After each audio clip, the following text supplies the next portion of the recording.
देखो, एक एक करके फंक्शन डिस्कस करता हूँ, ठीक है? Hello, okay. सुन रहे हो ना? यस देखो, सर। पहला क्लोजर। देखो, मैंने जो फंक्शन बनाता हूँ ना उसके आगे एफ एन करके लिखता हूँ मैं। और जो बाकी के हैं वो प्रोसीजर है मेरे लिए। तो पहला है क्लोजर। देखो, जब मैं कोड करता हूँ मैं, तो जब मैं कोई टूल डेवलप कर रहा होता हूँ तो कई बार उसमें होता है कि मुझे कई सारी एक्सेल फाइल पे से इसमें से डेटा उसमें, उसमें से डेटा इसमें करना होता है। तो जब मैं टेस्टिंग कर रहा हूँ, जब मैं डेवलप कर रहा होता हूँ, तो मेरा टूल फंसता है ना, तो मुझे सारी फाइलें क्लोज करनी पड़ती है बिना सेव करे हुए, क्योंकि सेव करूंगा तो उसमें से डेटा गड़बड़ हो जाएगा। फिर कोड रन करता हूँ, फिर मेरा कोड सारी फाइलें ओपन करेगा, ऑपरेशन करेगा, फिर फंसेगा। तो जो मुझे फाइलें बार बार क्लोज करनी पड़ रही, किसी में 8 फाइलें होंगी, किसी में 12 फाइलें होंगी, किसी में 2 ही फाइलें होंगी। तो मुझे जो बार बार 5 या 4 फाइलें बंद करनी पड़ती है ना, वैसे 12 तो नहीं होती हैं, रेयरली होती हैं, लेकिन जो 2 से 6 फाइलों के आसपास होती हैं। मुझे फाइल बंद करना ना, मुझे मतलब इरिटेटिंग लगता है। मैंने इसमें कोड लिख दिया है, क्लोजर नाम करके बोला, इससे जब मैं कॉल करूंगा तो मेरे लिए ये फाइलें क्लोज करने का काम करेगा। सेव करके तो क्लोज करेगा ये? नहीं, ये सिर्फ क्लोज सेव करके करेगा? नहीं करेगा। हाँ, वैसे ही क्लोज करेगा। तो ये रिस्पॉन्स करके है। वीबी मैसेज बॉक्स एक वेरिएबल है। तो अभी देखो, ये वाला वेरिएबल है। एक और एक्सेल ओपन करूँ तभी आएगा, एक एक्सेल रहेगी तुझे नहीं आता है, तो क्योंकि मैंने जितनी इसमें लिखा सारी है। वर्कबुक है उतने सारे क्लोज हो जाएंगे क्या ऐसे? हाँ, देखो समझो आप लोग। अगर देखो, मेरी एक ही एक्सेल ओपन है, यानी कि मेरा टूल ओपन है खाली, है ना? हम्म। उस बात से मुझे पता लग रहा है कि दूसरा एक्सेल खुला ही नहीं, तो ये कोड चलने की जरूरत नहीं, मतलब बंद करने की जरूरत नहीं। तो मैंने बोला कि अगर वर्कबुक में एक ही वर्कबुक हो, यानी जिसमें मैंने कोड लिखा है वही, तो एक्सेल, एक एक्सेल तो वही हो जाएगी अपने आप में। हम्म। तो अगर एक ही फाइल है ना, तो ये वाला प्रोसीजर एग्जिट हो जाए, हम्म। आगे के कोड लाइन ना पड़ेगा। हम्म। आगे मैंने यही वाला वेरिएबल है रिस्पॉन्स करके।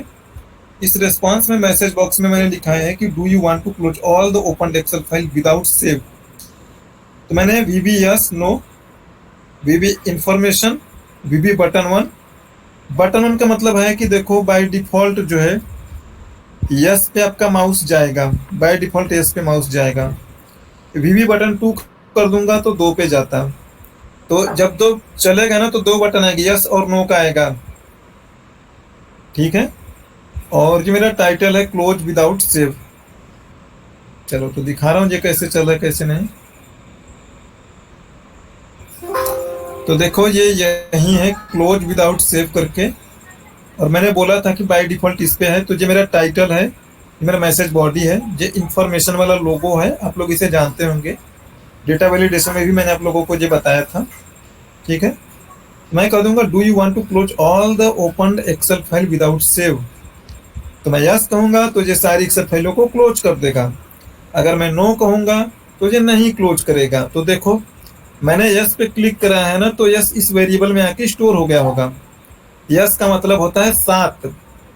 ठीक है। आपने नो पे और क्लिक किया था ना? नो पे, अच्छा, नो का मतलब 7 होगा, यस का मतलब फिर कोई दूसरा होगा।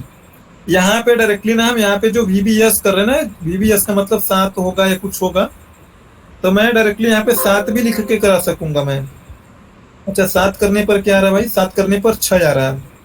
तो यहाँ पे मैं 6 या 7 करके भी करा लूंगा मैं, लेकिन यस करके टेस्ट करूँ कि अगर ये 6 होगा, यानी मैंने यस पे क्लिक करा होगा, इट मीन्स कि we are agree to close. तो अब ये लूप चलेगा। लूप चला सारी एक्सेल, सॉरी, वर्कबुक पर। बोला कि वर्कबुक का जो नाम है ना, इस वाले फाइल का नाम ना हो, यानी जिसमें मैंने कोड लिखा है, नहीं तो ये कोड ही मेरा खुद क्लोज हो जाएगा। तो वीबी मैंने लिखा है, कोई सेव अनसेव होगा, सारे सेव हो जाएंगे और सारे क्लोज हो जाएंगे, तो मेरे लिए दिक्कत हो जाएगी। इसलिए मैंने इस वाले वर्कबुक को छोड़ के बाकी सबको क्लोज करूंगा। तो मैं बोलूंगा कि जो सारी वर्कबुक है ना, एक एक वर्कबुक जिसे तुम क्लोज करने जरूर लुक थ्रू कर रहे हो ना, क्या उसका नाम ये वाला नाम नहीं होना चाहिए, उसे ही तुम क्लोज करोगे, then W B dot close. और मैंने फॉल्स कर दिया, इट मीन्स कि बिना सेव करे उसे क्लोज करेगा, ये लूप इटरेट करेगा बस। ठीक है। और ट्रू करते तो सेव करके क्लोज करता क्या? हाँ, तो फिर कंट्रोल एस कर देता वो। और ये जो ऊपर आपने डिक्लेयर किया RESP as BB message box result, ये मैसेज बॉक्स मतलब वो इन्फॉर्मेशन के लिए वो जो लोग आ रहा है ओपन के पॉपअप उसके लिए हाँ, होता है। इस वेरिएबल में जो मैं क्लिक करता हूँ यस या नो पर ना, वो इसमें आके स्टोर होता है, तो नंबर के फॉर्मेट में 6 या 7 के रूप में स्टोर हो रहा है। ठीक है। मतलब ऊपर जो आप डिक्लेयर किए हो बीबी मैसेज बॉक्स रिजल्ट, वो मैसेज बॉक्स के फॉर्म में दिखेगा वो क्या अरे आगे? बुद्धू, जो बटन है, इस बटन में यस नो पर क्लिक करेगा तो तुम्हें पता कैसे लगेगा किस पर उसने क्लिक करा था। ओके, मतलब इस टाइप का मैं वो नहीं दिखी ना, लाइक वर्कबुक वर्कशीट टाइप का देखा था मैंने।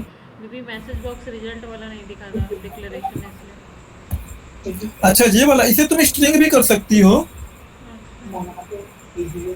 इंटीजर भी कर सकती हो। ठीक है। ओके। तो तुम्हें पता होना चाहिए इंटीजर का मतलब क्या होता है। इसे स्ट्रिंग कर लो। जब वो VBS पे क्लिक करेगा ना, तो फिर ये देखो, इसे मैं स्ट्रिंग करके अच्छा चला के बार दिखाऊंगा। चलो, अब देखो, मैं यस पे क्लिक करता हूं मैं, तो अब देखो यहाँ पे क्या स्टोर हुआ है। यहाँ पे 6 अब डबल कोट के अंदर स्टोर कर रहा है। तो सिंपल सी बात पता है भाई कि देखो, इसे स्ट्रिंग लो चाहे कुछ भी लो, कोई फर्क ज्यादा नहीं पड़ता है। ठीक है, बट मैसेज बॉक्स रिजल्ट लोगी तो आपको पता रहेगा कि ये मैसेज बॉक्स के लिए वेरिएबल है। ओके। ठीक है। हम्म। ये चीज क्लियर ना? बोलो जो चीज ना क्लियर हो तो। हाँ, क्लियर है क्लियर। चलो, अगला वाला जो फाइंड एंड रिप्लेस करके। ठीक है, ये वाला देखो, फाइंड एंड रिप्लेस करके है। ये फंक्शन थोड़ी ना है। अच्छा, ये फंक्शन है, ये सब प्रोसीजर है। ठीक है। तो इस सब प्रोसीजर को मुझे कॉल करने की जरूरत पड़ती है।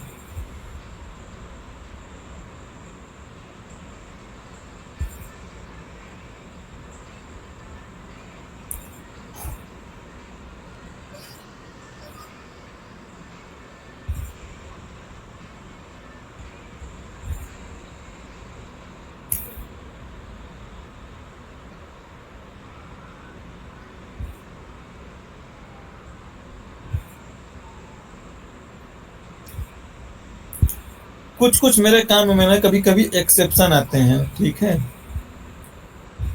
एक्सेप्शन का मतलब ये है कि देखो, अब यहाँ पर जैसे जो जेरोक्स लिखा है ना, कहीं कहीं पे हो सकता है कि प्रिंटर भी लिखा हो।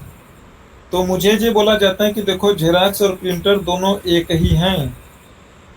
तो जब मैं कोई फॉर्मूला लगाने आऊंगा तो इन सबको या तो जेरोक्स करूंगा या तो प्रिंटर में रिप्लेस करना होगा, है ना। हम्म। अभी तो मुझे एक ही बात मिलेगी।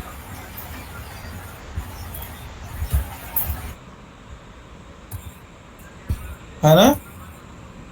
तो मैं क्या काम करूंगा, अब देखो यहाँ पे मैंने लिखा हुआ है, उसे देखो कैसे चलाता हूं मैं।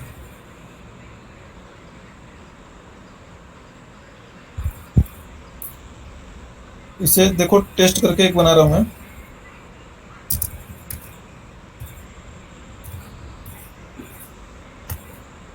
अब मुझे इसकी जरूरत है तो मैं इसे कॉल करूंगा, तो ये कॉल कर लिया SHT में। क्योंकि देखो यहाँ पर कई सारी शीट हैं, तो मुझे उसे बताना पड़ेगा कि भाई कौन सी शीट में मैं रिप्लेस करवाने जा रहा हूँ। तो शीट का आप ऑब्जेक्ट बनाते हो, आप ऑब्जेक्ट यहाँ पे पास करोगे। मुझे पास करना है तो मैंने ऑब्जेक्ट नहीं बनाया, तो मैं एक्टिव शीट कर देता हूँ, या तो मैं इसे ऐसे कर दूंगा, वर्कशीट्स करके ऐसे करूंगा भाई मैं। ऑर्डर्स मैं ऐसे करूंगा मैं। फिर रेंज, रेंज किस में मैं कर रहा हूँ, क्यू कॉलम है ना। क्यू मेरा कौन सा होता है, नंबर पे आता है 17 नंबर। तो मुझे यहाँ पे रेंज देना है। देखो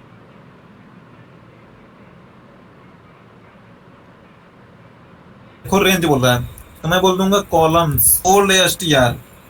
ओल्ड STR में मैं मतलब क्या चाहता हूं मैं चाहता हूं ओल्ड STR में भाई कि जो जेरोक्स है ना, वो प्रिंटर में छप जाए। ठीक है। और मैं यहाँ पे न्यू STR में ऑप्शनल है। ऑप्शनल का मतलब कि अगर जो मैं दूंगा या नहीं दूंगा ना, तो भी मेरा फंक्शन चलेगा, रुकेगा नहीं। एक बात और ध्यान दीजिएगा, जो ऑप्शनल वाला पैरामीटर होता है वो हमेशा ना लास्ट में लिखा जाता है। ठीक है, यानी कि इसके आगे अब मैं कोई ऐसा पैरामीटर नहीं दे पाऊंगा जो कि मस्ट हो, ये भी ऑप्शनल है, ये भी ऑप्शनल है। तो मैं नए एसटीआर में चाहूंगा कि ये प्रिंटर हो जाए, तो सारे एक जैसे हो जाएंगे। अगर मैं इसे नहीं दूंगा तो जेरॉक्स को बदल के वो ब्लैंक ब्लैंक कर देगा। अभी कोड में समझाऊंगा। यह है ऑप्शनल पार्शियल बुल, यानी कि जो जेरॉक्स लिखा है वो जेरॉक्स ही सर्च करे या पार्शियली वाइल्ड कार्ड लगा के सर्च करे। तो मैं ट्रू कर देता हूँ, मीन्स कि वाइल्ड कार्ड लगा के सर्च करे। जैसे देखो यहाँ पे जेरॉक्स के आगे भी कुछ लिखा है, तो मैंने बोला हूँ कि नहीं, तुम्हें खाली जेरॉक्स को ही बदलना है, उस सेल में और कुछ लिखा उसे इग्नोर करो। तो देखो ये कैसे चलेगा मेरा कोड। मैंने इसे कॉल करा, जब जरूरत पड़ेगी तो मैं कॉल करूंगा। देखो मैंने कॉल करा, वो सारा इंफॉर्मेशन लेके इसमें आ गया। मैंने देखो ट्रू करके भेजा है, तो मैंने यहाँ पे बोला है कि अगर ये यहाँ पे 0 दोगे तो भी काम करेगा, ट्रू दोगे या फॉल्स दोगे तो भी। मैंने बोला हूँ कि अगर वाइल्ड कार्ड लगा है तो इसमें नहीं जाएगा, क्योंकि ये बिना वाइल्ड कार्ड का है। और मैंने यहाँ पे लिखा है कि जो लुक एट करोगे ना, एग्जैक्टली तुम सर्च करोगे एक्सेल होल, इसलिए मैंने लिखा है। तो मैं ये वाला है, अगर ट्रू रहेगा तो इसमें मैंने इसमें दिखाया है, देखो लिखा है कि पार्शियली सर्च करोगे तुम, तो पार्शियली सर्च करेगा। देखो ओल्ड एसटीआर में जेरॉक्स आया है, वाट में रिप्लेस में क्या करना है, प्रिंटर करना है। तो देखो मैंने लिखा है प्रिंटर, ठीक है। रेंज में किस में रिप्लेस करेगा जय, कॉलम 17 दिया है हमने ना, देखो ऊपर 17 नंबर कॉलम, प्रोडक्ट में कॉलम नंबर 17 है ना, तो ये उसमें रिप्लेस करेगा जी। तो देखो ये रिप्लेस हो जाएगा आपके सामने, देखना ये भी जेरॉक्स है ना, ये सारे प्रिंटर बन जाएंगे जी। देखो हो गया प्रिंटर ने, तो इसमें जितने सारे। जैसे जीरोक्स मान लो कोई एक सेंटेंस है, उसके एंड में जीरोक्स या बीच में कुछ जीरोक्स लिखा है, तो वो नहीं, वो लेगा कि नहीं लेगा? जेरॉक्स के बीच में कुछ इस तरीके से लिखा बोल रही हो? मान लो लिखा हुआ है न्यू जीरोक्स और समथिंग, जीरोक्स कुछ समथिंग, बीच में कुछ ये वो। मुझे तो खाली इतने से मतलब है ना, ये आगे लिखा हो, पीछे लिखा हो, बीच में लिखा हो, कहीं पे भी लिखा हो। नहीं, मान लो ऐसा सेंटेंस है जिसमें जीरोक्स आ रहा है, कुछ अलग वर्ड है। हाँ तो ये भी तो वही सेंटेंस है, न्यूवेल 318 जेरॉक्स जो तुम बोल रही हो। हाँ मतलब ये तो ठीक है, लेकिन अगर एक साथ है, एक कोई मान लो वर्ड है जो एक साथ लिखा हुआ है, उसके अंदर जीरोक्स भी आ रहा है, मतलब एक साथ आ रहा है, लेकिन उसका मीनिंग कुछ और हो रहा है, that is not a xerox. तो जैसे कैसे तुम ऐसे बोल रही हो क्या, जैसे मैं ऐसे बोल रही हो ऐसे? हाँ, तो मैं आगे तुम्हें यही तो बोला, इसमें जेरॉक्स से मुझे मतलब है, कहीं पे भी लिखा हो भाई। मतलब सेंटेंस में भी कहीं भी लिखा होगा जीरोक्स मिल जाएगा तो उसको कर देगा, मतलब। हाँ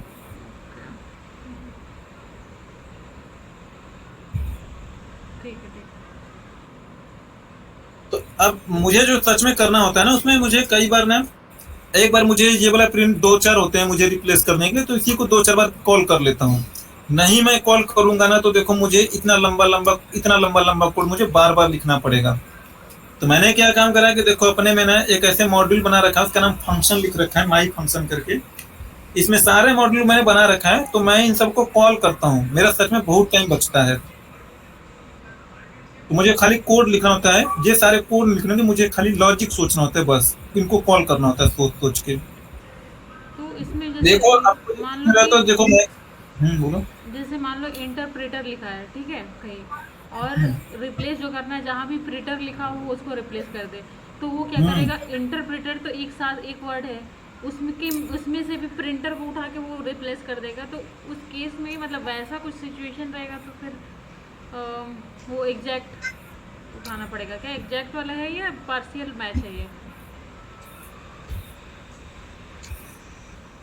देखो तुम्हें ना दूसरे एग्जांपल से समझा रहा हूँ मैं। ये चीज़ें तो मेरे को समझ में आएगा, कहीं भी होगा तो वो कर देगा, लेकिन वैसा कुछ सिचुएशन होगा तो माई प्रिंटर है मान लो। हाँ मैं तुम्हारी बातें समझ गया। तुम मुझसे चाहती हो कि इसे ना टच करे, खाली इसे वो बदले, है ना? ये चाहती हो ना, क्योंकि ये अलग है, माई और प्रिंटर अलग है, ये एक वर्ड है, ये बोल रही हो ना। हाँ, करेक्ट करेक्ट। तो तुम थोड़ा सा दिमाग लगाओ मैडम, तुम यहाँ पे उसे स्पेस लगा के भेजो ना, कि जो अलग वर्ड होगा ऐसे भेजो, तुम ऐसे भेजो। ओके, उसके बाद भी स्पेस दे देना। अच्छा, इसके बाद भी पहले स्पेस दे दो। अब मान लो लास्ट वर्ड होगा तो, जैसे कि प्रिंटर इसके लास्ट में स्पेस तो है ही नहीं, तो ये इसे छोड़ के भाग जाएगा, अभी इसे रिप्लेस करेगा। तो फिर इस केस में भी ऐसे कुछ सिनेरियो आ सकता है। मान लो सोनिक हो गया, सोनिक हो गया, पैनासोनिक में सोनिक के बाद वाला मिल रहा है, ऐसा कुछ सिचुएशन आया तो फिर तो रिप्लेस कर देगा ना। क्या है पैनासोनिक किसके लिए? मान लो प्रिंटर है, ठीक है, प्रिंटर के बाद आप अच्छा, बोल रहे हो प्रिंटर के पहले स्पेस रहेगा तो उसको उठाएगा, उसको लेगा और वो करेगा। बट मान लो ऐसा सेंटेंस हो जो प्रिंटर से स्टार्ट होता हो, लेकिन एंड उसमें एंड में कुछ और भी है, प्रिंटर प्रिंट एरियर और समथिंग कुछ है, मान लो, मतलब एग्जैक्ट मीनिंग उसका नहीं निकल पा रहा है अभी, लेकिन ऐसा हो सकता है ना, प्रिंटर। उनसे जब मीनिंग एग्जैक्ट निकल जाएगा ना, तो मेरे से पूछना, थोड़ा सा लॉजिक सोचोगी ना, हो जाएगा, लिटरली कोई टफ नहीं है। ओके, क्योंकि ऐसा कुछ मिला है मेरे को, मैं ट्राई करूँगी ऐसे। हाँ, तुम्हें मिला होगा, मैं मना नहीं कर रहा डेफिनेटली दीक्षा, हमेशा मतलब कि क्वेश्चंस मतलब फ्रेम किए जा सकते हैं, लॉजिकली आता भी है रियल लाइफ में। हाँ, मैं लेकिन मुझे एक एक बताओ, एक स्टैंडर्ड ना, कि तुम मतलब करना क्या चाह रही हो। तुमने ये बोला तो मैंने बोला कि चलो अच्छा आगे स्पेस लगा दोगे, तो ये अलग वर्ड वाले को कैप्चर करेगा, सेम वर्ड वाले को ये कुछ नहीं कहेगा, उसके बाद में है ना। स्पेस, हाँ, बाद में स्पेस लगाना हो तो एंड में अगर होगा तो फिर प्रॉब्लम करेगा ना। वैसे जो तुम चीजें बोले हो रेयर चांसेस हैं, ठीक है, ओके, बट मुझे तुम ना लिख के बताना लॉजिक या क्वेश्चन जो तुम्हारा, तुम लिख के बताना। ठीक है ठीक है। अगर मैं तुमसे पूछूं, अगर मैं तुमसे पूछूं कि चलो तुम ये बोल रही हो कि यहाँ पे क्या लिखूं, तुम ही बताओ। एक्चुअली देखो यहाँ पे जैसे कार्बन लिखा हुआ है ना, 9987 लाइन में, क्यू कॉलम में। हाँ ये लिखा है। हाँ, हाँ हाँ कार्बन हाँ। लिखा है ना। तो एक ऐसा क्वेश्चन था जिसमें जैसे अरबो, अरबो था ना, उसको सर्च करना था। अरब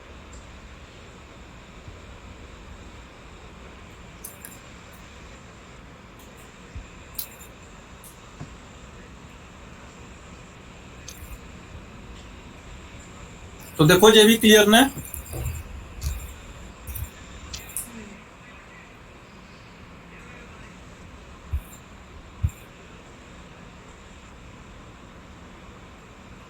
अगला मेरा फाइंड पोस्ट, इसका फॉन्ट साइज थोड़ा सा छोटा कर लूं,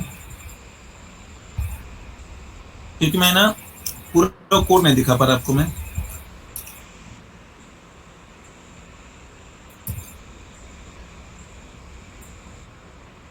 अब देखो,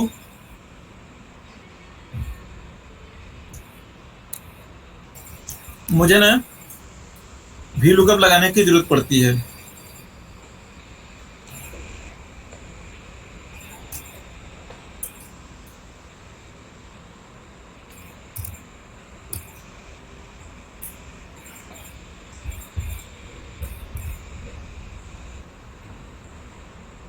ठीक है, देखो इस ऑर्डर आईडी के अगेंस्ट में मुझे यहाँ पे लाइक की सपोज मान लो, मुझे इस ऑर्डर के आईडी के अगेंस्ट में मुझे मान लो रो नंबर चाहिए। देखो चांसेस होता है ना कि मैं वी लुकअप लगाऊंगा तो देखो मेरे लिए क्या दिक्कत होगा।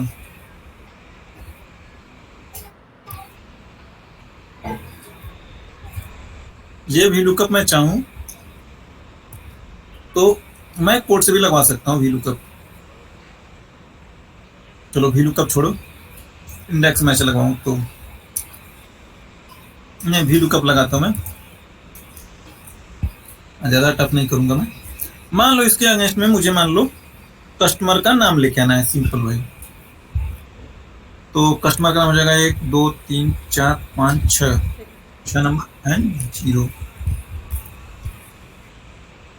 ये मेरा निकल के आ रहा है, ठीक है, ऐसे आ रहा है, यहाँ पे हैश से नहीं आ रहा है। अगर मैं यहाँ पे इफ एरर लगा दूं तो मेरा मामला बन जाएगा।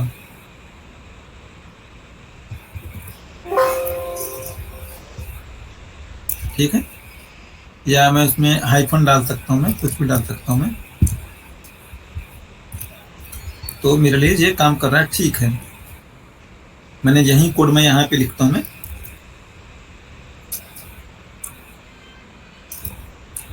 चलो मुझे यहाँ पे टेस्ट करना हो, सपोज मान लो सब टेस्ट करके लिखा मैंने। तो मैंने क्या काम कर रहा हूँ, मैं लूप चला रहा हूँ मैंने लिखा फॉर आई इक्वल्स 1 से लेके 3 बार मैंने लूप चलाया। और मैं लिख रहा हूँ सेल्फ और ई कॉमा 3 डॉट फॉर्मूला। और मैंने फॉर्मूला के अंदर जब लिखते हो ना सिंगल कोट होता है तो उसे 2 बार आपको डबल कोट लगाना पड़ता है। और ये जो 2 है ना, इसे मैं आई के साथ कॉन्केटिनेट कर देता हूँ मैं। दो बार डबल कोट लगाना पड़ता है इसमें। ये जो हम एक्सेल में देखो ऐसे लिखते हैं ना, यहाँ पे देखो एक्सेल में, डबल कोट। हाँ ये डबल कोट है, बट यहाँ पे हमें 2 बार लिखना पड़ेगा फॉर्मूला के अंदर वाले केस में, ठीक है। अच्छा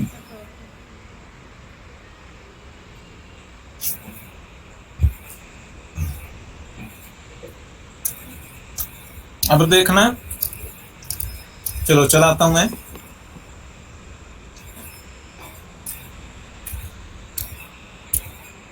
देखो पहले वाले का दे दिया, लुकअप सही लग रहा है मेरा। फार्मूला भी देखने का मन करे तो देख लो, सही है।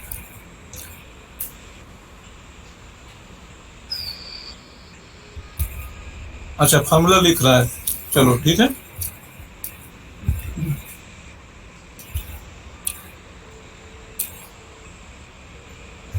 मैंने को वैल्यू लिखा है।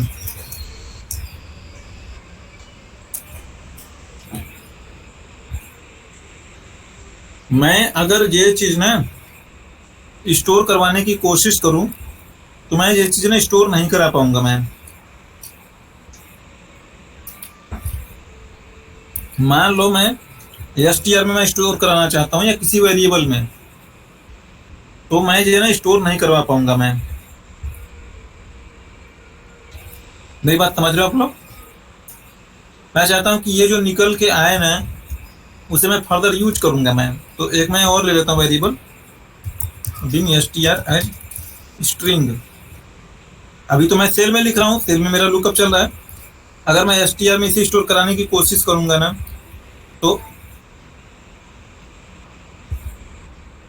बट वो स्टोर कैसे होगा? सेल्स में लिखिएगा पहले तब ना, कहाँ उसको लिखना है।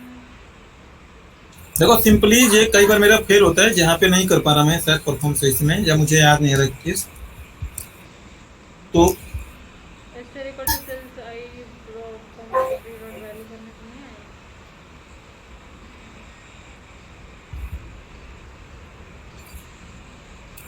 तो जो हम लुकअप करते हैं ना वो मेरा फेल हो जाता है कई बार।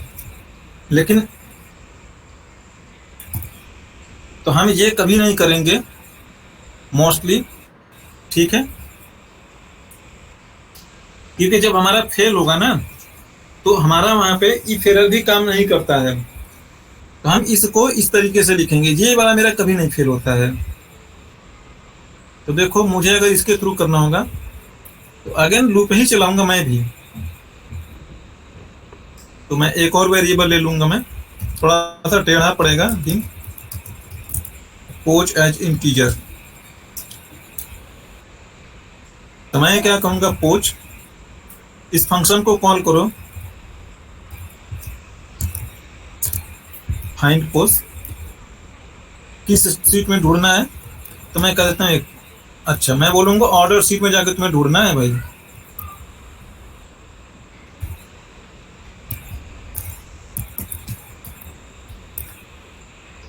क्या ढूंढना है, क्या स्ट्रिंग ढूंढनी है, तो मैं बोलूंगा ये वाला ढूंढना है, सेल्स आई कॉलम 1 डॉट वैल्यू। अब ये मैं पूछ रहा हूं कि जाके ढूंढोगे ना उस सीट में तो किस में ढूंढोगे?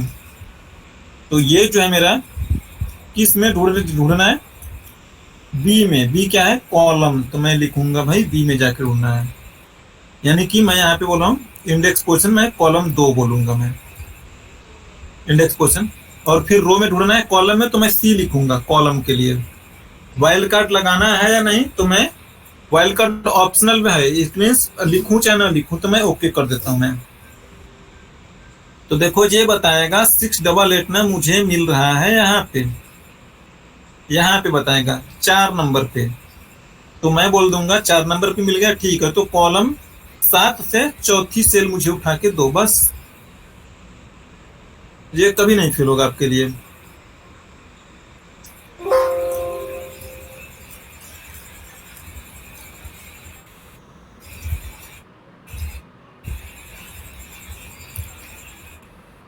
तो मैं बोलूंगा सेल्स, अच्छा उससे आएगा निकल के मेरा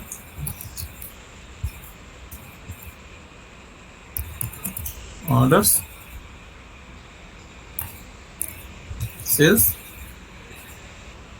7 नंबर से पोज, जो इसने पोजीशन निकाली है, और नॉट वैल्यू। देखो जब हम फंक्शन को कॉल करेंगे ना, तो इसके अंदर हम कोई ब्रैकेट लगा के नहीं पास करते हैं, ठीक है, ध्यान रखिएगा, इसीलिए ये एरर है।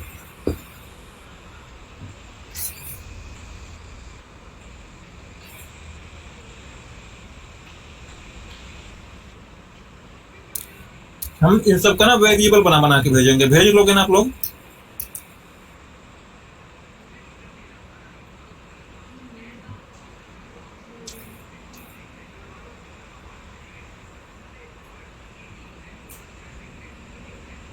चलो ना समझ में आ रहा तो मैं कर देता हूँ, छोड़ो।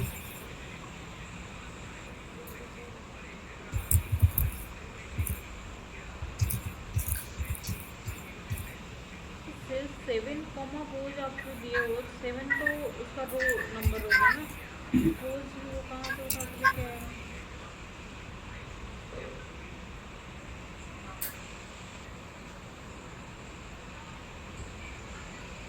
तो यहाँ से लेके आएगा I1 1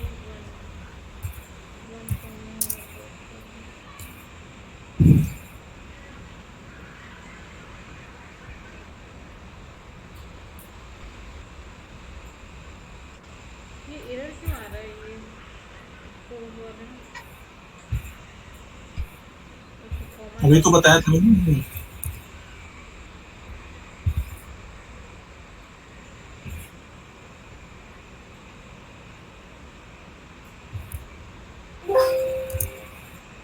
लास्ट में कॉमा है।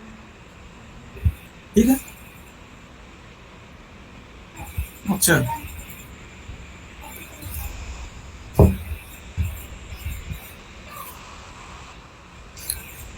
बिना इसके लिखूं तो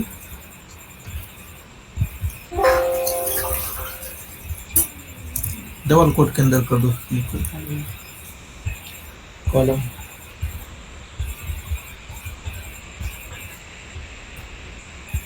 अच्छा काम कर रहा है, ठीक है। देखो हमने भेज दिया है सारी पैरामीटर, ये सारे पैरामीटर आप यहाँ पे समझो। तो देखोगे शीट में क्या होगा, ऑर्डर शीट होगा। स्ट्रिंग में क्या है, यहीं वाला जाके ढूंढना है। कॉलम नंबर 2 में जाके ढूंढना है। यहाँ पे क्योंकि हम बता रहे हैं ये पैरामीटर इन रो या कॉलम, तो यहाँ पे इसे देखो पढ़ोगे ना कोड को तो पता लगेगा। जो इन रो कॉलम यहाँ पे हमने सी लिख के भेजा है, तो अगर सी होगा तो देखोगे ये जाके कॉलम्स में ढूंढेगा। अगर मैं आर लिख के भेजूंगा तो देखो यहाँ पर जाकर वो रो में ढूंढ रहा है, ये रोज और ये कॉलम्स में ढूंढने के लिए कोड लिखा है, ठीक है।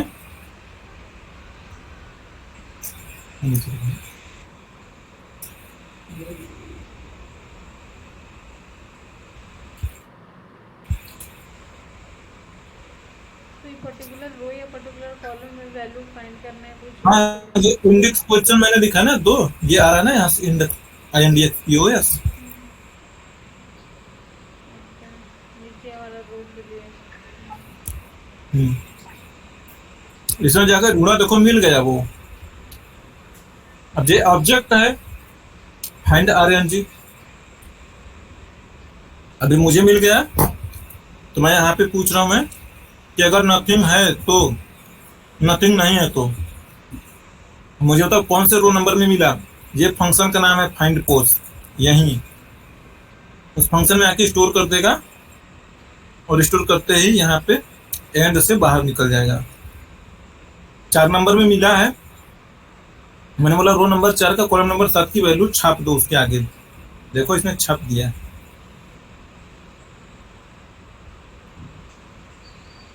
बट वो अच्छा रोल नंबर 7 का कॉलम नंबर होता गलत हो गया मेरे से, है। रोल नंबर 7 7 नंबर नहीं, अच्छा 6 नंबर लिखा मैंने यहाँ पे, 7 नंबर कैसे गड़बड़ रहा है यार, सही तो है।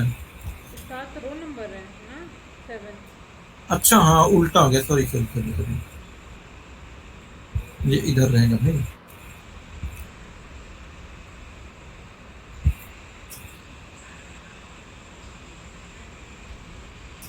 तो देखो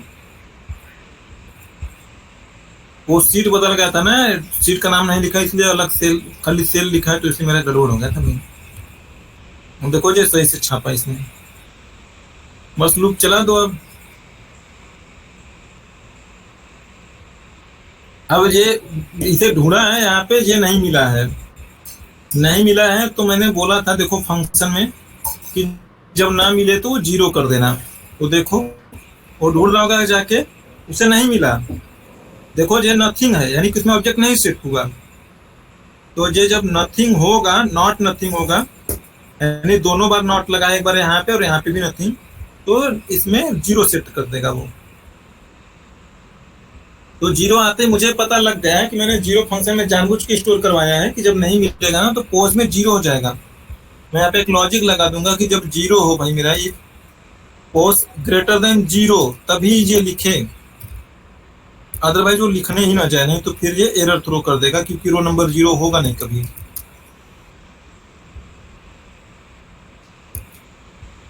तो लॉजिकली आप ऐसे लिख लोगे, ये किसी भी हालत में नहीं फेल होने वाला कोड, वैसे ही कोड लिखवाएंगे आपसे, मतलब ये थोड़ा एक्सपर्टीज लेवल पर आने पे लिखवाएंगे। अगर आप जल्दी अचीव कर लोगे ये सारी चीजें जान के तो बहुत बढ़िया है।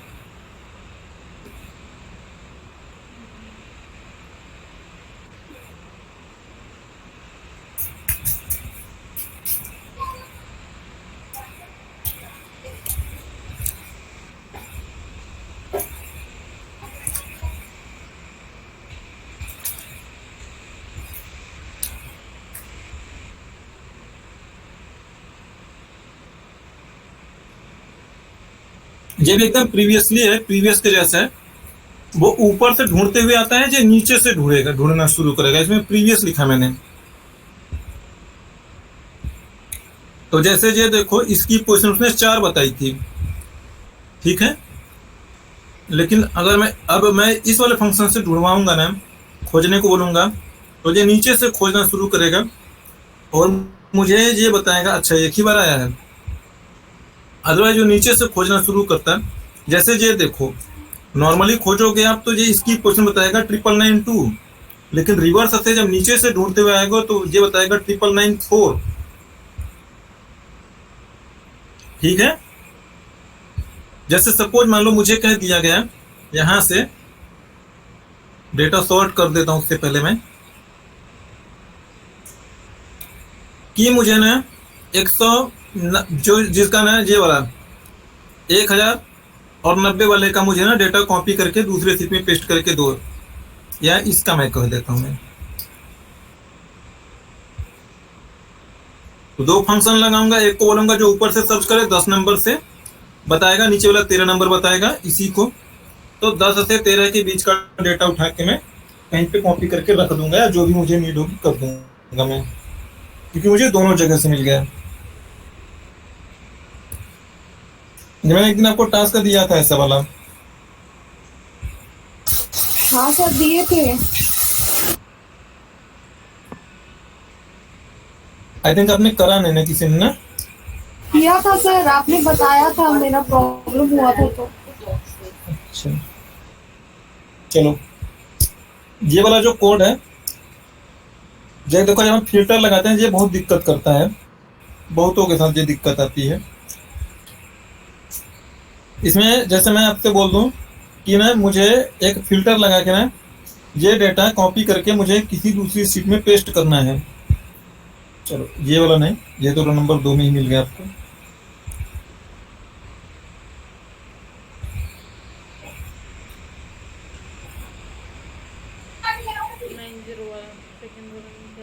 चलो ठीक है, 3 दिया है। मैंने बोला कि देखो ये फिल्टर लगा के ये वाला डेटा कॉपी करके दूसरी जगह पेस्ट करना है। आप इस एक्सेल को कैसे जानोगे कि ये रो नंबर 9 से डेटा मेरा शुरू हो रहा है, यानी कॉपी मुझे यहाँ से यहाँ करना है। ठीक है, देखो जो सेल्स डॉट एक्सेल रो वाला जो है फंक्शन, वो सही में लास्ट रो 15 बताएगा, वो विजुअल रो पे काम करता है। लेकिन ये बात आप कैसे डिटेक्ट करोगे कि ये रो नंबर 9 से मेरा डेटा शुरू हो रहा है, तो ये फंक्शन आपके काम में आएगा। शीट का नाम पास कर दोगी, बस इतना ही करना है, ये ऑप्शनल है। तो इस शीट में ये बता देगा, हेडर को छोड़ के बताता है ये, ठीक है। तो हेडर को छोड़ के ये 9 नंबर बता देगा। इसी का एक और बढ़िया फंक्शन लिखा होगा आगे मैंने इसमें कहीं पे, वो इससे भी बढ़िया फंक्शन है। ये एरे के लिए है कि जैसे देखो मैंने एरे में ये वैल्यू स्टोर कर रहा हूं मैं, इसके लिए मुझे कितने एरे की जरूरत पड़ेगी? 6, 0 से ना 7 एलिमेंट है इसमें। लेकिन ध्यान दो, मैं बोल रहा हूं कि इसे ना सब पे एक एक फिल्टर लगाना है। तो एक बार जैसे इस पे लगाऊंगा, फिर 7, 8 वाले को मैं 4 बार है तो एक ही बार। अब मैं एरे में ना देखो पहले क्या करूंगा, एरे में सबको स्टोर कर लूंगा मैं, तो ये डुप्लीकेट भी एरे में स्टोर हो जाएगी 4 बार। फिर मान लो मुझे किसी दूसरे एरे में इसे खाली यूनिक ही रखना हो, तो ये फंक्शन है, इसमें उस एरे को पास कर दो इस फंक्शन में, और ये एरे में से डुप्लीकेट निकाल के रख देगा। तो आपको जो एरे मिलेगा फाइनली 391, 678, 736 मिलेंगे एक एक बार। डुप्लीकेट रिमूव करके देगा ना? हाँ, ये डुप्लीकेट रिमूव करके देगा ना। और यहाँ पे डिक्शनरी यूज किया गया इस कोड को, अगर आप देखोगे तो ये आपके लिए उतना ज्यादा जरूरी नहीं, बस इसे कॉल करो, समझो, ठीक है, मिलेगा आप लोगों को।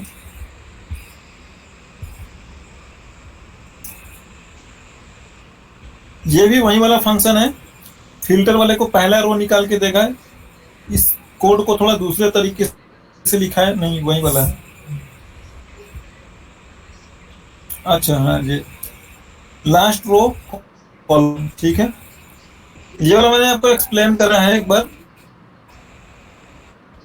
Last row column. इसमें बस इस बात का ध्यान रखा गया मैंने कि किसी भी सेल्स में ना, जैसे इसमें पूछोगे कि मुझे लास्ट रो बताओ, तो इसमें आर पास करोगे, शीट का नाम पास कर दोगे, रो जानना है कॉलम, तो रो जानना होगा तो आर लिखोगे, कॉलम जानना होगा तो सी लिखोगे। जैसे मैं इसमें अगर आर लिख दूं रो, तो ये मुझे बताएगा 9995। अगर मैं सी लिखूंगा तो मेरे लिए लास्ट कॉलम बताएगा, तो बताएगा यू है। यू मीन्स ये हो जाता है 26, 25, 24, 23, 22, 21 बताएगा जी, 21। अगर मैं यहाँ पे लिख दूं कुछ और अब मैं आर लिख के पूछूं तो बताएगा रो नंबर 9998 और कॉलम नंबर मुझे बताएगा 24। तो ये आर और सी पर डिपेंड करता है कि आपको रो चाहिए तो आर लिख के भेजोगे, कॉलम चाहिए तो सी लिख के भेजोगे। इसी फंक्शन में एक ही फंक्शन दोनों चीजें दे सकेगा। और अगर आपको किसी कॉलम में ही चाहिए, आपको जानना है कि जैसे मान लो मुझे इस कॉलम में मुझे बताओ लास्ट रो कौन सी है, तो मैं लिख के भेजूंगा जो भी इसका नंबर है 22 या 21, तो इसी में चेक करेगा। ये देखो ऑप्शनल पैरामीटर दे रखा है, अगर नहीं भेजूंगा मैं इसे, मैंने कोड में लिखा होगा, अगर इंडेक्स पोजीशन में लिख के भेजता हूं, अगर 0 से बड़ा होगा तो उस कॉलम में ही जाके वो सर्च करेगा। अगर नहीं मैंने कुछ बोला, यानी कि वो 0 से बड़ा नहीं है, मैंने नहीं दिया, तो इसका मतलब वो 0 ही होगा, तो पूरी शीट में जाके सर्च करेगा। तो पूरी शीट के हिसाब से वो देख लेगा, सारे कॉलम्स में देखेगा, फिर जहां मिल गया उसी को बता देगा आपको।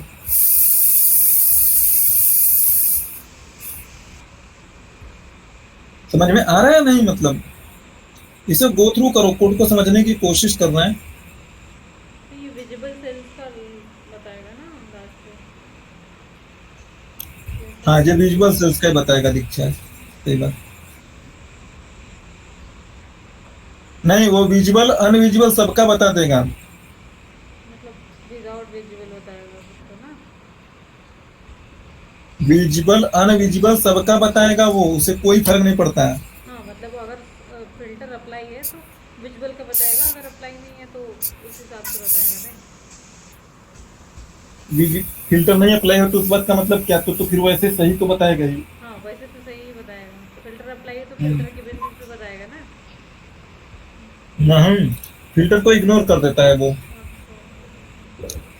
अगर वो फिल्टर पे बताता तो फिर मुझे उस वाले फंक्शन की जरूरत नहीं पड़ती, फिर दो जो मैंने बताता दिए अच्छा।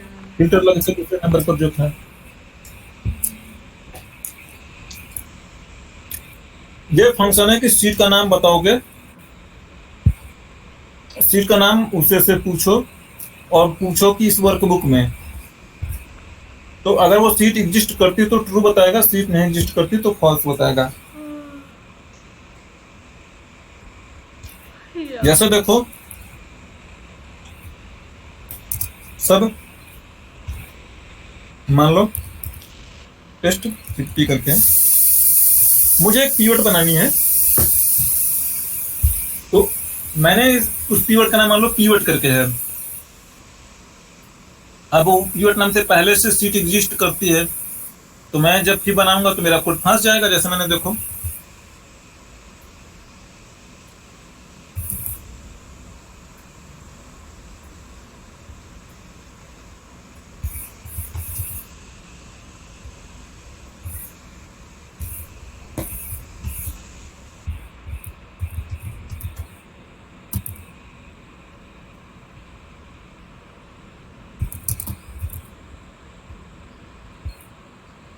और इसका नाम रख देता हूँ sst.name इक्वल्स कीवर्ड रिपोर्ट। ठीक है, अब देखो एक बार मेरा जो देखो ये कोड लिखा मैंने, अब इसमें पीवर्ड रिपोर्ट करके एक शीट बन गई। अब उसमें पहले से पीवर्ड रिपोर्ट है तो मेरा कोड मर गया, एरर आ गई, दिक्कत आएगी। तो मैं यहीं पर पहले चेक करा लूंगा मैं कि भाई if fn seat exist, seat का नाम क्या है? पीवर्ड रिपोर्ट।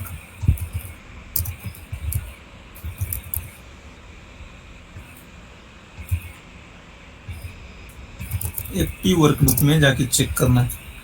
अगर ये मिल गया, ट्रू हो गया, तो क्या कर दे जे, उसे डिलीट कर दे, या फिर ये मेरा कोड ही ना चले, आपके ऊपर डिपेंड करता है। मैं यहाँ पे लिख देता हूँ मैं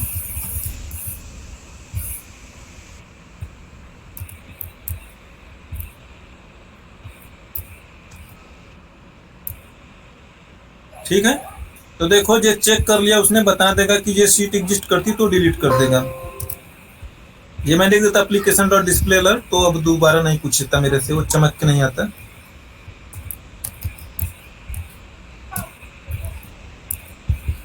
ठीक है, और अब मेरी सीट ऐड होगी, बन रहा है। देखो फिर से चलाऊंगा, चेक करेगा, मिल गया, डिलीट कर देगा बिना पूछे।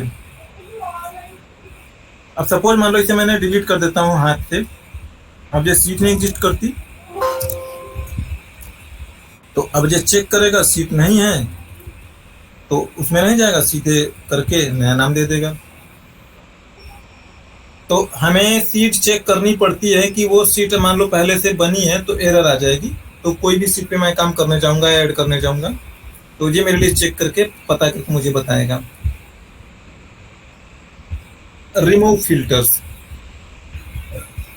ये देखो इसे कॉल करो, मान लो यहाँ पे फिल्टर लगा है कहीं पर भी,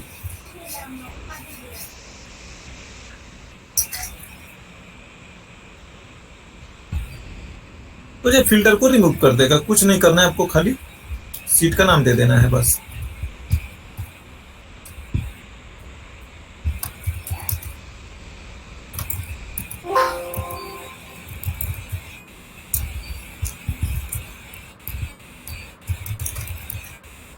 मैंने कॉल करा, ये सब प्रोसीजर तो कॉल करके लिखूंगा मैं, रिमूव फिल्टर्स करके। और मैं यहाँ पे लिख देता हूँ कौन सी सीट का, तो सीट का नाम दे दो। मैं यहाँ पे एक्टिव सीट बोल देता हूँ भाई। तो देखो फिल्टर लगा रहेगा तो जाएगा, ये फिल्टर हटा देगा। बस एक लाइन का कोड है, क्योंकि जब भी आप भी काम करोगे ना तो फिल्टर पे बहुत सारा काम करना होगा। तो ये लाइन ना हमेशा इतनी बड़ी बड़ी टाइपिंग नहीं करोगे, खाली कॉल करो, शीट का नाम पास करो, रिमूव करेगा वो फिल्टर जाके वहां से आपके लिए। अगर लगाना है तो फिर वैसे ही यहाँ पे लिख देंगे। तो लगाना है तो फिर कॉल करने की जरूरत ना, लगाना है तो नॉर्मल जैसे लगाते हो तो लगा ही लोगे। लगाने के लिए देखो हर बार ना लॉजिक अलग होता है, क्राइटेरिया अलग होता है, कॉलम्स की पोर्शन अलग होती है, तो उसे आपको लिखना पड़ेगा। बट इस कॉन्टेक्स्ट में आपके पास दूसरा रास्ता नहीं बचता है। दूसरा रास्ता मतलब कौन बार बार इतनी लंबी लंबी टाइपिंग करेगा।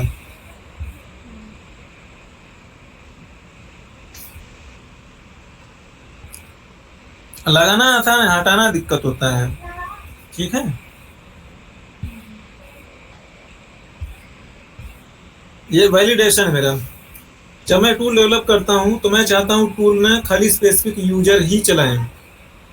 ठीक है, देखो जिस एनवायरनमेंट में मैं काम करता हूं मैं वहां पे मेरी मेल आईडी इस नाम से होती है, @aviation.com करके होगा। सिग्नेचर एविएशन के लिए मैं काम करता हूं तो @signature aviation करके होगा। दो मेल आईडी होती है, एक तो सभाजित.कुमार करके होती है, लेकिन जो सिस्टम होता है ना, मेरा सिस्टम में यही नाम शो करता है। तो जब भी मैं कोड लिखूंगा यूजर नेम के लिए तो ये वाली मेल आईडी मुझे यूज करनी पड़ेगी। आपके केस में जैसे मैं यहाँ पे दिखाऊं,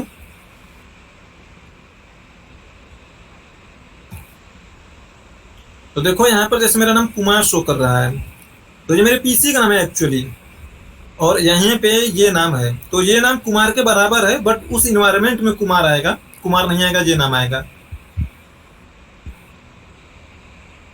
यहाँ आप यहाँ पे भी देखोगे तो यहाँ पे भी वही नाम होगा मेरा, यही नाम है कुमार। तो ये सब जगह वही नाम आएगा, इन्वायरमेंट का नाम है ये। तो इवन मैं डॉस में दिखा रहा हूँ तो मत समझना कि वो डॉस में नाम है। सी ड्राइव में जाके देखोगे तो इसी नाम से मेरी प्रोफाइल बनाई हुई दिखाई पड़ेगी आपको। यूजर ना, तो एक्चुअली मेरा नाम ये कुमार, यानी जो इस पीसी से मैं लॉगिन कर रहा हूँ, मुझे ये पीसी ना इसी से डिटेक्ट करता है, इसी में मेरी प्रोफाइल पड़ी होती है सारी। तो ये वही वाला नाम है। तो और कर करके मैंने सबका नाम दिया हुआ है। तो जिस जिसका इसमें नाम दूंगा खाली उन्हीं से ये टूल चलेगा। तो जब भी कोड लिखूंगा ना तो कॉल वैलिडेशन कर लूंगा, तो जाके टेस्ट कर लेगा इसमें से कोई नाम है क्या। अगर इसमें से नाम नहीं होगा तो एल्स में मेरा कोड जंप करके आएगा और ये मैसेज छापेगा, you are not a registered user, और कोड यहीं पे एंड हो जाएगा, आगे नहीं चलेगा। इसमें अगला एक और मैंने लिखा है कि मैं जैसे किसी को टूल डेवलप करके देता हूँ तो मैं चाहता हूँ ना इस तारीख के बाद उनका ये टूल ना काम करना बंद कर जाए। तो जैसे मैंने लिखा है, डेट का मतलब टुडे होगा, जिस दिन वो चला रहे होंगे उस दिन को चेक करेगा क्या वो 10 जून से छोटा है। अगर वो 10 दिन से छोटा हो गया, यानी कि आज की तारीख देखो, आज है मेरा 21 तारीख, मैंने उल्टा बोला, मैं इसमें मैंने 10 जून लिखा है। तो यानी जब तक ये डेट वाला टुडे वाला फंक्शन सही रहेगा, यानी कि जैसे जो मान लो 10 जून लिखा मैंने, अगर यूजर मेरा ना 7 तारीख को चला रहा है तो ये वाला मेरा बड़ा है, तो मेरा कंडीशन ट्रू है, ठीक है, कुछ नहीं। जैसे जो सपोज मान लो 20 तारीख को आज चला रहा है तो ये कंडीशन मेरी फॉल्स हो गई, क्योंकि टुडे बड़ा हो गया। बड़ा होते ही एल्स में चला जाएगा और यहाँ पे बोलेगा टूल इज एक्सपायर्ड, और ये टूल यहीं पे एंड हो जाएगा, मेरा सब प्रोसीजर चलेगा नहीं। वो ऐसा हम इसलिए करते हैं क्योंकि जो मेरा ऑपरेशन वाले हैं, हम टूल बना के दे देते हैं ना, तो वो उसमें ये कमी वो कमी करके फिर कुछ दिन के बाद मुझे साइन ऑफ नहीं देंगे, क्लोजर नहीं होगा, मेरा काउंट नहीं होगा, लेकिन वो टूल को यूज करने लगते हैं। तो हम ऐसा करके देते हैं कि वो उस टूल से परेशान रहें और वो मुझे हर मतलब मर के ना साइन ऑफ देंगे ही देंगे, क्योंकि उनको अपना काम करना है, नहीं तो फिर मैनुअल काम करेंगे तो फिर वो मुझे आराम से साइन ऑफ भेजेंगे। तो कॉल करना है खाली, क्योंकि मुझे जितने सारे प्रोजेक्ट बनाऊंगा ना सब में मुझे ऐसा काम करना पड़ेगा। ये डिसेबल वाला है, मैं चाहता हूँ मेरा वीबी बहुत फास्ट चले, तो जो अननेसेसरी चीजें हैं देखो उनको सबको मैंने फॉल्स करके डिसेबल कर रहा हूँ मैं। स्क्रीन अपडेटिंग, इवेंट्स को मैंने फॉल्स करा, आर्ट ऑफ डेट लिंक को फॉल्स करा मैंने, डिस्प्ले अलर्ट को भी फॉल्स कर रखा, कैलकुलेशन को ऑटोमेटिक रखता हूँ मैं, क्योंकि भाई मेरा फॉर्मूला भी उसमें, मेरा कोड भी फॉर्मूला लगा रहा होगा तो फॉर्मूले से वैल्यू तुरंत आ जानी चाहिए, इसलिए इसे ऑटोमेटिक रखूंगा मैं। 2-3 चीजें हैं, जब मेरा कोड खत्म हो जाएगा तो मैं पहले जैसा कर दूंगा, सबको ट्रू ट्रू ट्रू ट्रू कर दूंगा मैं। तो एक एक्सेल इनेबल और एक एक्सेल डिसेबल करके 2 सब प्रोसीजर बनाए मैंने, ये और ये। लास्ट वाला क्या है? This dot date 190 false.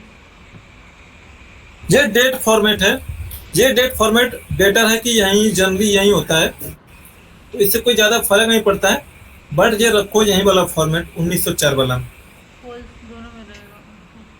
हाँ हमेशा यही रहता है, तो यही वाला फॉर्मेट। स्टेटस बार, ये क्या है? स्टेटस बार यहाँ पे जो आता है ना, जैसे यहाँ पे देखो कुछ प्रोग्राम हो रहा होगा तो नीचे लिखता है, वो ध्यान दिया आपने कभी? वो लिखता है कि इतना हुआ इतना बाकी है, तो उसे स्विच ऑफ करने के लिए है जी।